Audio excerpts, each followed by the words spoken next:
캐나다와 일본 두 나라 간의 오래된 역사적인 문제를 한 개인이 독단적으로 해결하고자 하는 시도 때문에 세상이 참 많이 뒤숭숭합니다. 거기에는 사과와 회개 그리고 용서라는 주제들이 들어있습니다. 그런데 또한 이 주제는 우리가 신앙생활을 하는 동안에 한 번쯤은 우리를 고민하게 하고 깊이 생각하게 했던 주제들 중에 하나이기도 합니다.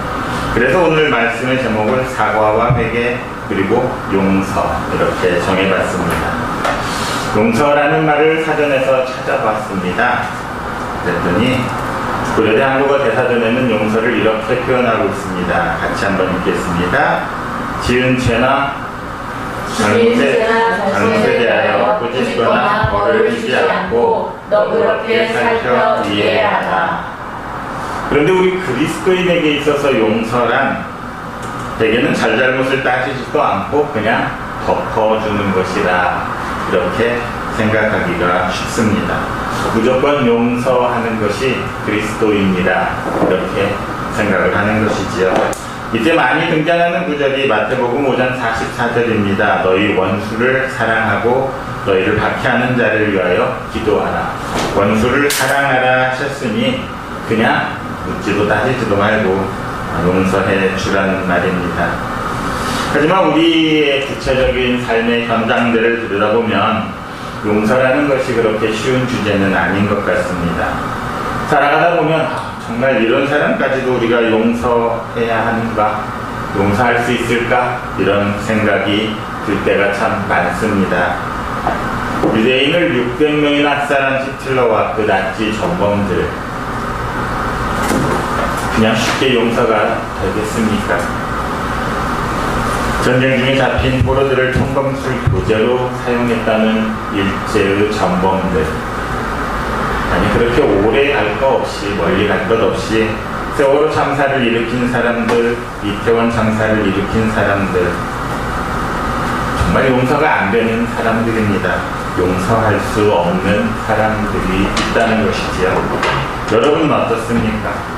만일 여러분들이 이들에 의해서 희생된 그 유가족이나 아니면 친지라면 직접 당사자라면 이 사람들을 정말 쿨하게 용서한다 할 수 있겠습니까?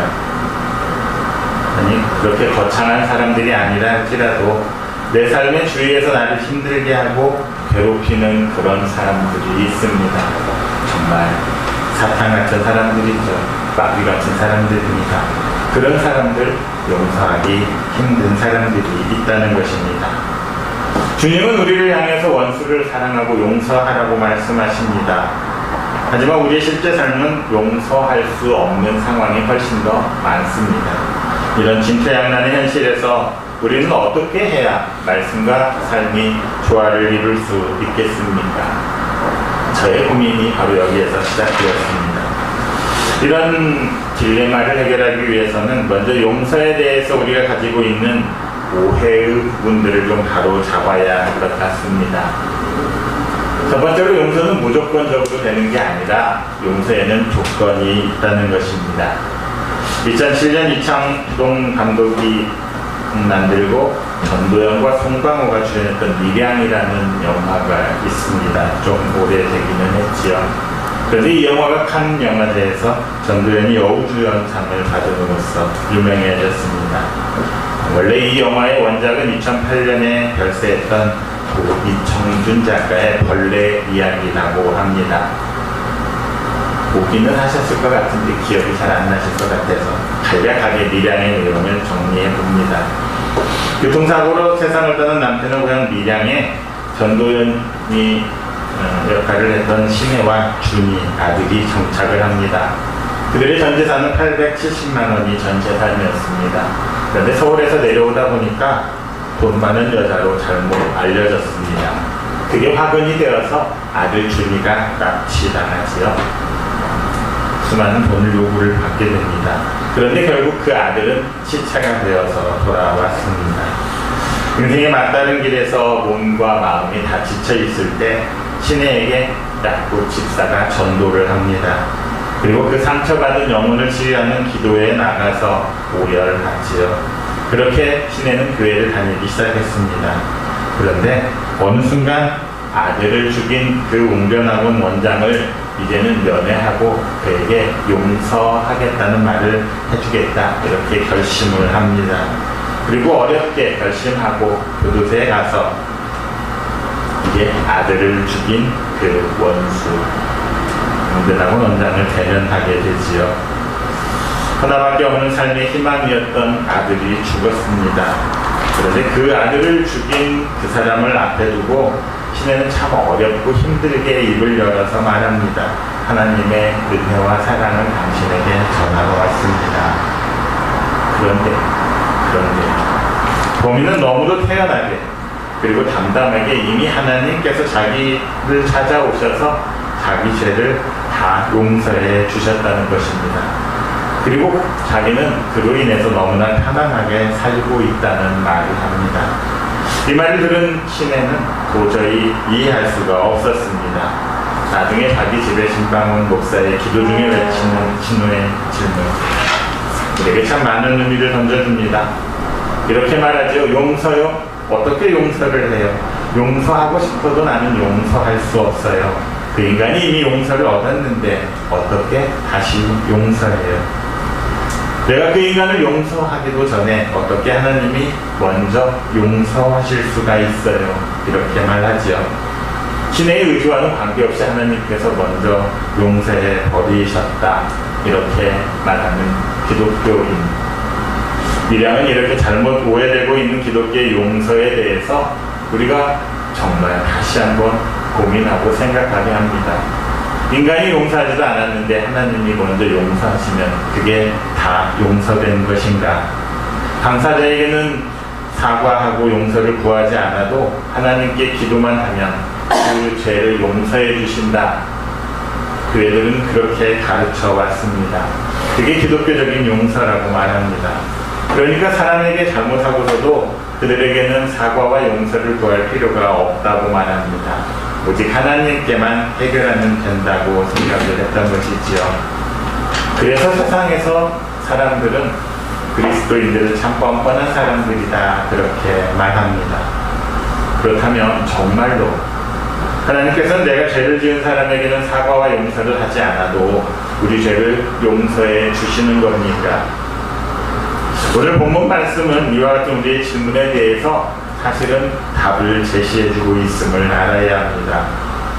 너희는 스스로 조심하라. 만일 내 형제가 죄를 범하거든 경고하고 회개하거든 용서하라. 만일 하루에 7번이라도 내게 죄를 짓고 7번 내게 돌아와 내가 회개하노라 하거든 너는 용서하라 하시더라. 자, 이 말씀만 들어서는 잘 모를 것 같습니다. 그래서 이와 같은 본문인 마태복음 18장 21절과 22절 말씀을 한번 보겠습니다. 같이 읽겠습니다. 그때 베드로가 나와 이르되 주여, 형제가 내게 죄를 범하면 몇 번이나 용서하여 주리이까? 7번까지 하오리이까? 예수께서 이르시되 내게 이르노니 7번뿐 아니라 7번을 70번까지라도 할지니라. 같은 본문인데 뭔가가 빠져 있습니다. 누가복음을 다시 보면 누가복음에서는 죄를 범한 것과 용서하는 것 사이에 만일 죄를 범하거든 경고하고 회개하거든 용서하라, 이렇게 되어 있습니다. 경고하고 회개하거든 용서하라, 이렇게 되어 있죠. 하지만 마태복음은 그냥 용서하라, 이렇게 되어 있는 것이지요. 또한 누가복음에는 7번 돌아와 하고 너는 용서하라 사이에 내가 회개하거든 이라는 말이 또 들어있습니다. 그런데 마태복음에는 7번뿐 아니라 7번을 70번까지라도 할지니라, 그냥 그렇게 되어 있지요. 회개하거든 이라는 말이 빠져 있습니다. 그러니까 마태복음보다는 누가복음이 본문을 조금 더 내용을 부연해서 자세하게 설명하고 있음을 알 수 있습니다. 이를 통해서 마태복음을 넘어서는 누가복음을 통해서 우리 주님께서 우리에게 말씀하고자 하시는 그 의도가 무엇인지를 알 수 있는 것입니다. 죄를 용서하는 것, 무조건적으로 묻지도 따지지도 않고 하는 것이 아니라 용서하기 전에 그 죄를 경고하라는 것입니다. 그리고 그 사람이 경고를 받아들임으로써 회개하는 것이 필요하다는 것을 분명하게 말하고 있다는 것입니다. 특별히 여기서 7번이라고 하는 것은 실제로 7번이 아니라 완전수라는 것이요. 그 사람이 회개하거든 그 숫자에 무관하게 계속 용서해 주라는 것입니다. 그러니까 용서에는 반드시 전제조건, 회개라는 것이 있어야 한다는 것입니다.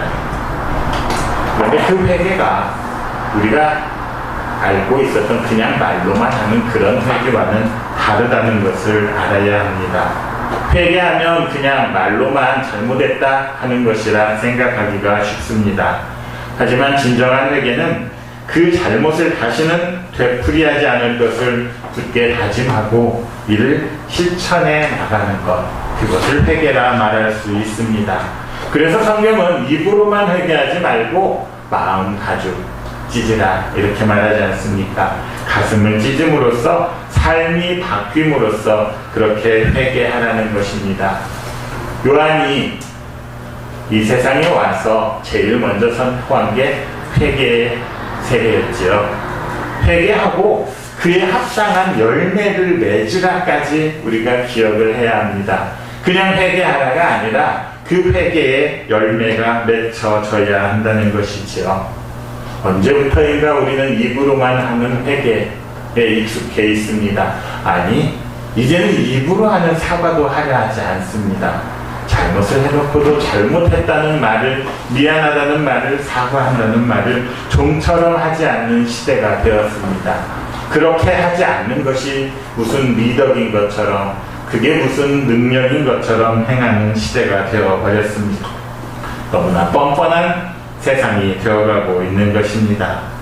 그러나 용서가 있기 전에는 반드시 참된 자기 고백 회개가 있어야 합니다. 그리고 회개가 있었다면 그 회개에 따라서 잘못을 밝히는 심판이 있어야 합니다. 에스겔 37장의 내용을 우리는 잘 알고 있습니다. 그것은 하나님께서 마른 뼈들에게 통일에 대한 새로운 환상과 희망을 주시는 내용입니다. 마른 뼈들이 다시 일어나는 환상이 보여 있지요. 그런데 그 에스겔 37장 내용 앞을 보면 하나님께서는 이 희망을 주시기 전에 반드시 심판을 먼저 하셨음을 볼 수가 있습니다. 유다를 심판했습니다. 이스라엘을 심판했습니다. 그리고 이방 나라들을 심판하였습니다. 그를 보고 이스라엘 민족들이 회개하고 돌아왔을 때 하나님께서는 비로소 그들에게 희망을 주셨던 것입니다.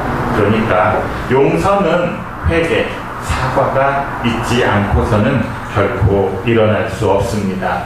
회개하지 않는 그 사람, 사과하지 않는 그 사람, 하나님도 결코 그를 용서하실 수가 없는 것입니다. 자, 그렇다면 용서를 구하는 사람은 누구든지 용서해야 하는 것입니까? 다음으로 문제입니다. 누구든 입으로 그냥 미안하다, 사과하면 다 용서해야 하냐는 것이지요. 용서의 대상에 대한 문제가 남아 있습니다. 원칙적으로 진심으로 용서를 구하는 사람, 회개하는 사람에게는 용서해 주는 것이 맞습니다. 자, 그런데 만약에 사탄이 그렇다면 우리는 사탄은 용서해야 합니까? 우리의 원수는 사탄 마귀인 것이 분명합니다. 그러면 우리는 사탄을 사랑해야 하는 것입니까? 성경은 여기에 대해서 분명하게 대답합니다. 용서해 줄 수 없는 부류가 있으니 그건 사탄 마귀입니다. 우리는 사탄 하면 옛날에는 아주 사악한 사람, 머리에 뿔 달린 짐승 이런 생각을 했습니다. 하지만 사탄이 우리에게 다가올 때 그런 모습으로, 사악한 모습으로만 다가오진 않습니다. 요즘은 사탄도 많이 발전해서 자기를 광명의 천사로 위장해서 들어옵니다. 우리들 중에 누군가와 똑같은 모습으로 들어온다는 것입니다. 사탄 역시 사람을 통해서 들어옵니다. 사탄의 앞잡이가 되어 있는, 사탄의 이중대로 행동하는 그 사람들 통해서 우리 공동체에도 들어오고 우리 사회에도 들어옵니다. 코로나가 우리를 참 많이 망쳤습니다. 건강했던 몸에 병균이 들어오면 우리 몸은 아프기 시작하지요. 그것이 암을 일으키는 병균이라면 우리 몸에는 암이 퍼지게 될 것입니다. 생명이 위험하게 될 것입니다. 마찬가지로 건강했던 공동체에 사탄의 앞잡이들이 들어오면 그 공동체는 아프기 시작합니다. 자, 그랬을 때 이런 사탄의 영향을 받는 그들의 앞잡이 같은 사람들은 어떻게 해야 하냐는 것입니다. 만약에 우리 교회에 이단이 들어온다면, 아니 진리를 왜곡하는 다른 어떤 사람들이, 다른 복음을 전하는 사람들이 들어온다면 어떻게 해야 하냐는 것이지요. 마태복음과 누가복음을 자세히 살펴보면 용서의 대상을 아무나가 아닌 형제로 제한하고 있음을 알 수가 있습니다. 마태복음 5장에 보면 형제에 대한 용서를 말하고 있지요. 형제간에 원망받을 만한 일이 있으면 예물을 제단에 드리기 전에 먼저 형제와 화목하고 오라는 내용, 서로 사과하고 서로 용서를 구하라는 내용이 들어 있습니다. 성경에서 말하는 용서는 아무나가 아니라 바로 형제로 제한하고 있다는 것이지요. 그렇다면 형제는 누구입니까? 우리는 잘 알고 있지 않습니까? 마태복음 12장 46절에서 50절까지의 말씀을 보면, 말씀을 예수님께서 전하고 계실 때 어머니와 동생들이 찾아왔지요. 그러자 다른 사람들이 말합니다. 너의 어머니와 형제들이 찾아왔느니라. 그러자 예수님께서 누가 나의 어머니고 내 동생들이냐? 다시 말해서 그리스도인들에게 있어서 형제란, 가족이란 누구인가를 말씀해주고 있습니다. 50절 말씀 같이 읽겠습니다. 누구든지 하늘에 계신 내 아버지의 뜻대로 하는 자가 내 형제요, 자매요, 어머니이니라. 형제들이란 하나님의 말씀 안에서 하나님의 말씀을 자궁으로 삼아서 하나님의 뜻을 찾으며 그 뜻대로 살아가는 사람들입니다. 이런 형제들이 용서를 구한다면, 회개한다면 반드시 용서해 주라는 것입니다. 선에서 선을 향해 나아가는, 영적으로 성숙을 향해서 나아가는 사람들이 바로 형제입니다. 그리고 이들은 용서의 대상이 될 수 있다는 것이지요. 그래서 우리가 하나님의 뜻과는 다른 사람들은 형제라 말하기가 쉽지 않다는 것입니다. 같은 교회만 다닌다고 해서 형제라고 하기는 쉽지 않습니다. 물론 우리는 다 형제, 자매인 것은 맞습니다. 그러나 거기에는 광명의 천사로 위장한 사탄의 앞잡이들도 있을 수 있다는 것입니다. 그래서 우리는 분별이라는 것을 해야만 합니다. 먼저 그 사람의 시작이 선에서 시작했는지 악에서 시작했는지를 살펴보아야 합니다. 그리고 그 사람이 걸어가는 길이 선한 길인지 악한 길인지를 분별해야 하는 것이지요. 그가 지향하는 바가 선한 곳인지 악한 곳인지를 보아야 합니다. 그렇게 선에서 나와서 선으로 향해 나아간다면 그들은 우리의 형제가 맞습니다. 그렇다면 그 형제 간에는 서로 화목해야 하고, 부딪힘이 있다 할지라도 서로 사과하고 용서할 수 있어야 하는 것입니다. 하지만 그 시작이 악에서 시작해서 악으로 나아간다면 원수 마귀가 여기에 속하는 것 아니겠습니까? 그리고 그들의 앞잡이들이 여기에 속하는 것 아니겠습니까? 그렇다면 그들에게는 용서가 적용되는 게 아니라는 것입니다. 히틀러를 비롯한 그 극우 전범들이나 아니면 어떤 사람, 100년 전 역사 때문에 무릎을 꿇고 용서를 구해야 한다는 생각은 받아들일 수 없다고 어떤 사람은 말하지만, 그렇다면 우리나라 식민지로 만들고 점령하고 수많은 사람들의 피와 눈물을 흘리게 했던 그 무자비한 지배를 한 일본 제국주의의 전범들을 그냥 용서해야 한다는 말입니까? 사과도 하지 않는데 100년이 지났으니까 이제 우리가 그냥 잊어버려야 한다, 이런 말은 도저히 받아들일 수가 없는 것입니다. 수많은 부모들의 가슴을 그렇게 아프게 했던, 그리고 지금도 그 아픔이 끝나지 않았던 세월호에 탔던 우리 딸들, 아들들을 죽게 한 그 사람들을 그냥 용서해야만 합니까? 대한민국 수도 서울의 한가운데인 이태원에서 어떤 이유인지도 모르고 수많은 사람들이 참사를 당했는데 그냥 그것들을 일으키고 방조한 사람들을 용서해야 하냐 하는 것입니다. 그럴 거라면 이 세상에서 일어나는 모든 사건의 범인들은 왜 잡으려고 애를 씁니까? 그들은 잡아서 왜 재판까지 하고 그 난리를 칩니까? 그냥 용서해 주면 되지요. 그것은 아닙니다. 이것은 성경적이지도 않고 예수님께서 원하시는 것도 아님을 알아야 합니다. 무조건 용서해줘야 한다는 것은 모두가 악을 저지른 사람들이 퍼뜨리는 생각입니다. 그것은 사탄이 우리에게 주는 생각입니다. 정의와 진리를 모호하게 만들고 악이 성행하게 만들고자 하는 사탄의 계략임을 알아야 합니다. 오히려 성경은 여러 곳에서 마귀를 대적하라만 합니다. 야고보서 4장 7절은 이렇게 말합니다. 그런즉 너희는 하나님께 복종할지어다. 마귀를 대적하라. 그리하면 너희를 피하리라. 우리가 복종할 대상은 오직 하나님밖에 없고 마귀는 대적해야 한다는 것입니다. 베드로전서 5장 9절 역시 이렇게 말합니다. 너희는 믿음을 굳건하게 하여 그를 대적하라. 또한 예수님께서는 사탄아 물러가라고 호통을 치셨습니다. 사탄의 앞잡이가 된 바리새인들을 향해서는 독사의 자식들아, 뱀의 새끼들아, 이런 험한 말을 하시면서 책망하시기도 하셨습니다. 그렇다면 원수 마귀는 우리가 대적하고 쫓아내야 할 대상임을 잊지 말아야 합니다. 사탄의 일을 앞장서서 행하는 사람들 역시 심판을 받아야 합니다. 이들도 진정으로 회개할 때에만 비로소 용서를 받을 수가 있는 것입니다. 앞에서 전쟁 포로들을 총검술 교재로 사용했다는 그 일본 정범들의 얘기를 했습니다.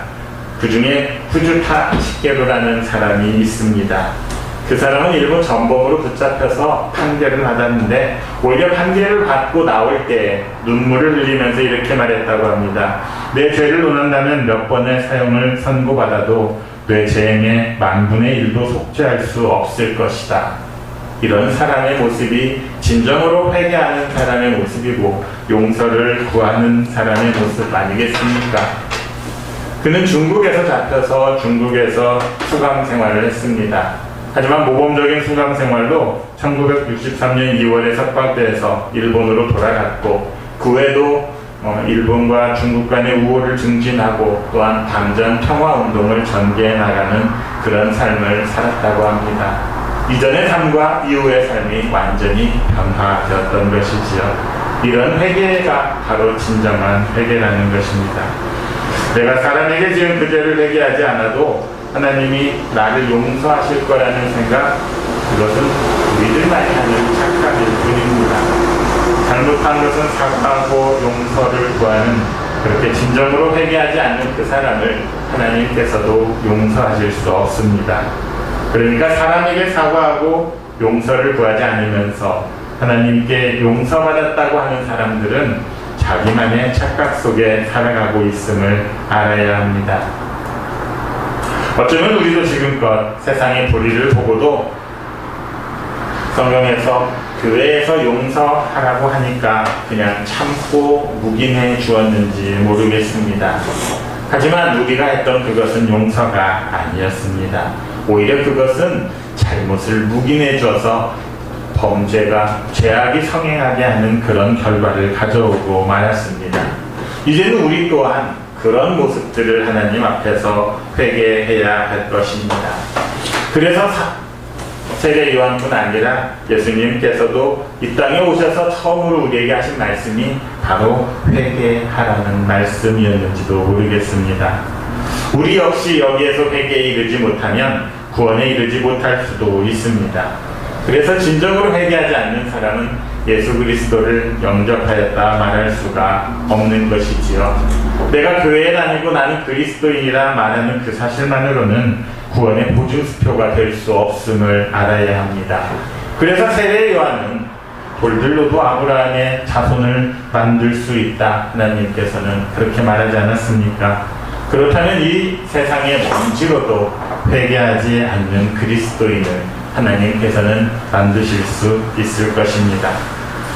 세상은 참 용서 구하기 전에 사과하지 않고 잘못을 시인하지 않는 그런 시대입니다.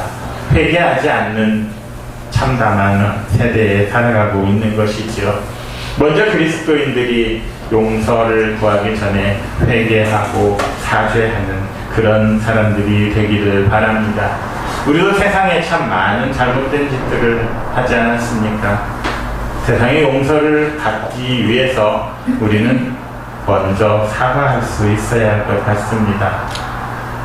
정광훈이라는 목사가 세상의 모든 교회를 대신하는 것처럼, 대표하는 것처럼 그렇게 나타나고 있는 우리의 시대에 이 교회가 어떻게 흥황할 수 있겠습니까?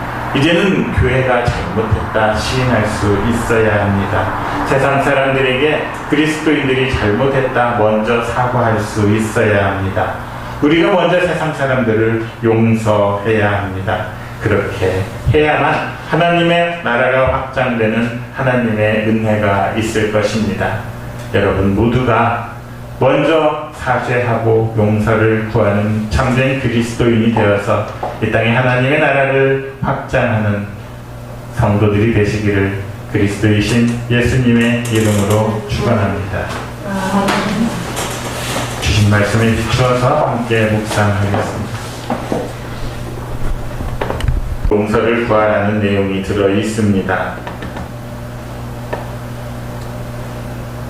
성경에서 말하는 용서는 아무나가 아니라 바로 형제로 제한하고 있다는 것이지요.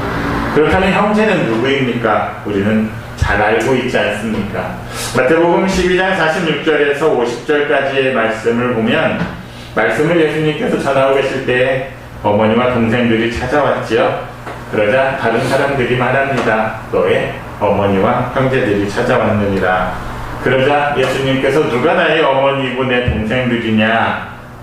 다시 말해서 그리스도인들에게 있어서 형제란 가족이란 누구인가를 말씀해주고 있습니다. 50절 말씀 같이 읽겠습니다. 누구든지 하늘에 계신 내 아버지의 뜻대로 하는 자가 내 형제요 자매요 어머니이니라. 형제들이란 하나님의 말씀 안에서 하나님의 말씀을 자궁으로 삼아서 하나님의 뜻을 찾으며 그 뜻대로 살아가는 사람들입니다. 이런 형제들이 용서를 구한다면, 회개한다면 반드시 용서해 주라는 것입니다. 선에서 선을 향해 나아가는, 영적으로 성숙을 향해서 나아가는 사람들이 바로 형제입니다. 그리고 이들은 용서의 대상이 될 수 있다는 것이지요. 그래서 우리가 하나님의 뜻과는 다른 사람들은 형제라 말하기가 쉽지 않다는 것입니다. 같은 교회만 다닌다고 해서 형제라고 하기는 쉽지 않습니다. 물론 우리는 다 형제, 자매인 것은 맞습니다. 그러나 거기에는 광명의 천사로 위장한 사탄의 앞잡이들도 있을 수 있다는 것입니다. 그래서 우리는 분별이라는 것을 해야만 합니다. 먼저 그 사람의 시작이 선에서 시작했는지 악에서 시작했는지를 살펴보아야 합니다. 그리고 그 사람이 걸어가는 길이 선한 길인지 악한 길인지를 분별해야 하는 것이지요. 그가 지향하는 바가 선한 곳인지 악한 곳인지를 보아야 합니다. 그렇게 선에서 나와서 선으로 향해 나아간다면 그들은 우리의 형제가 맞습니다. 그렇다면 그 형제 간에는 서로 화목해야 하고 부딪힘이 있다 할지라도 서로 사과하고 용서할 수 있어야 하는 것입니다. 하지만 그 시작이 악에서 시작해서 악으로 나아간다면 원수 마귀가 여기에 속하는 것 아니겠습니까? 그리고 그들의 앞잡이들이 여기에 속하는 것 아니겠습니까? 그렇다면 그들에게는 용서가 적용되는 게 아니라는 것입니다. 히틀러를 비롯한 그 극우 전범들이나 아니면 어떤 사람 100년 전 역사 때문에 무릎을 꿇고 용서를 구해야 한다는 생각은 받아들일 수 없다고 어떤 사람은 말하지만 그렇다면 우리나라 식민지로 만들고 점령하고 수많은 사람들의 피와 눈물을 흘리게 했던 그 무자비한 지배를 한 일본 제국주의의 전범들을 그냥 용서해야 한다는 말입니까? 사과도 하지 않는데 100년이 지났으니까 이제 우리가 그냥 잊어버려야 한다. 이런 말은 도저히 받아들일 수가 없는 것입니다. 수많은 부모들의 가슴을 그렇게 아프게 했던, 그리고 지금도 그 아픔이 끝나지 않았던 세월호에 탔던 우리 딸들, 아들들을 죽게 한 그 사람들을 그냥 용서해야만 합니까? 대한민국 수도 서울의 한가운데인 이태원에서 어떤 이유인지도 모르고 수많은 사람들이 참사를 당했는데 그냥 그것들을 일으키고 방조한 사람들을 용서해야 하냐 하는 것입니다. 그럴 거라면 이 세상에서 일어나는 모든 사건의 범인들은 왜 잡으려고 애를 씁니까? 그들은 잡아서 왜 재판까지 하고 그 난리를 칩니까? 그냥 용서해 주면 되지요. 그것은 아닙니다. 이것은 성경적이지도 않고 예수님께서 원하시는 것도 아님을 알아야 합니다. 무조건 용서해줘야 한다는 것은 모두가 악을 저지른 사람들이 퍼뜨리는 생각입니다. 그것은 사탄이 우리에게 주는 생각입니다. 정의와 진리를 모호하게 만들고 악이 성행하게 만들고자 하는 사탄의 계략임을 알아야 합니다. 오히려 성경은 여러 곳에서 마귀를 대적하라만 합니다. 야고보서 4장 7절은 이렇게 말합니다. 그런즉 너희는 하나님께 복종할지어다. 마귀를 대적하라. 그리하면 너희를 피하리라. 우리가 복종할 대상은 오직 하나님밖에 없고 마귀는 대적해야 한다는 것입니다. 베드로전서 5장 9절 역시 이렇게 말합니다. 너희는 믿음을 굳건하게 하여 그를 대적하라. 또한 예수님께서는 사탄아 물러가라고 호통을 치셨습니다. 사탄의 앞잡이가 된 바리새인들을 향해서는 독사의 자식들아, 뱀의 새끼들아, 이런 험한 말을 하시면서 책망하시기도 하셨습니다. 그렇다면 원수 마귀는 우리가 대적하고 쫓아내야 할 대상임을 잊지 말아야 합니다. 사탄의 일을 앞장서서 행하는 사람들 역시 심판을 받아야 합니다. 이들도 진정으로 회개할 때에만 비로소 용서를 받을 수가 있는 것입니다. 앞에서 전쟁 포로들을 총검술 교재로 사용했다는 그 일본 정범들의 얘기를 했습니다. 그 중에 후주타 시게루라는 사람이 있습니다. 그 사람은 일본 전범으로 붙잡혀서 판결을 받았는데 오히려 판결을 받고 나올 때 눈물을 흘리면서 이렇게 말했다고 합니다. 내 죄를 논한다면 몇 번의 사형을 선고받아도 뇌 재행의 10,000분의 1도 속죄할 수 없을 것이다. 이런 사람의 모습이 진정으로 회개하는 사람의 모습이고 용서를 구하는 사람의 모습 아니겠습니까? 그는 중국에서 잡혀서 중국에서 수강 생활을 했습니다. 하지만 모범적인 수강 생활로 1963년 2월에 석방돼서 일본으로 돌아갔고 그 후에도 일본과 중국 간의 우호를 증진하고 또한 당전 평화운동을 전개해 나가는 그런 삶을 살았다고 합니다. 이전의 삶과 이후의 삶이 완전히 변화되었던 것이지요. 이런 회개가 바로 진정한 회개라는 것입니다. 내가 사람에게 지은 그 죄를 회개하지 않아도 하나님이 나를 용서하실 거라는 생각, 그것은 우리들만이 하는 착각일 뿐입니다. 잘못한 것은 사과하고 용서를 구하는 그렇게 진정으로 회개하지 않는 그 사람을 하나님께서도 용서하실 수 없습니다. 그러니까 사람에게 사과하고 용서를 구하지 않으면서 하나님께 용서받았다고 하는 사람들은 자기만의 착각 속에 살아가고 있음을 알아야 합니다. 어쩌면 우리도 지금껏 세상의 불의를 보고도 성경에서 교회에서 용서하라고 하니까 그냥 참고 묵인해 주었는지 모르겠습니다. 하지만 우리가 했던 그것은 용서가 아니었습니다. 오히려 그것은 잘못을 묵인해 주어서 범죄가 죄악이 성행하게 하는 그런 결과를 가져오고 말았습니다. 이제는 우리 또한 그런 모습들을 하나님 앞에서 회개해야 할 것입니다. 그래서 세례 요한뿐 아니라 예수님께서도 이 땅에 오셔서 처음으로 우리에게 하신 말씀이 바로 회개하라는 말씀이었는지도 모르겠습니다. 우리 역시 여기에서 회개에 이르지 못하면 구원에 이르지 못할 수도 있습니다. 그래서 진정으로 회개하지 않는 사람은 예수 그리스도를 영접하였다 말할 수가 없는 것이지요. 내가 교회에 다니고 나는 그리스도인이라 말하는 그 사실만으로는 구원의 보증수표가 될 수 없음을 알아야 합니다. 그래서 세례 요한은 돌들로도 아브라함의 자손을 만들 수 있다, 하나님께서는 그렇게 말하지 않았습니까? 그렇다면 이 세상의 먼지로도 회개하지 않는 그리스도인을 하나님께서는 만드실 수 있을 것입니다.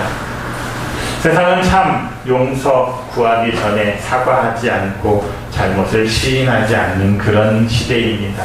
회개하지 않는 참담한 세대에 살아가고 있는 것이지요.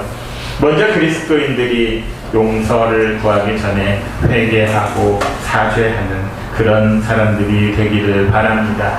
우리도 세상에 참 많은 잘못된 짓들을 하지 않았습니까?